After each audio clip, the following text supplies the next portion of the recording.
আমার নাম সিফাত। আমি একটি গজল গাইতে চাই। আচ্ছা, গজলের আগে আমরা তোমার সাথে একটু পরিচিত হই। তোমার মা মারা যায় কত বছর আগে? এই 3 বছর আগে। 3 বছর আগে। তুমি এই যে গজলের যে অনুভূতিটা, এইটা কিভাবে আসলো তোমার কাছ থেকে? এটা ওই মা মরে যাওয়ার পরেই আমার এটা গাওয়া। মা মারা যাওয়ার পরে এইটা গাওয়া। আচ্ছা, মাকে কি তুমি মিস করো?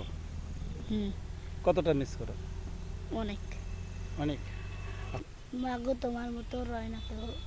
এইটা আচ্ছা, গাও দেখি আজকে। মাগো তোমার মতো রয় না কেহ,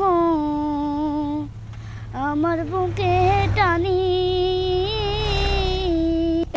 চলিয়া মুছে না কেউ আমার চোখের পানি।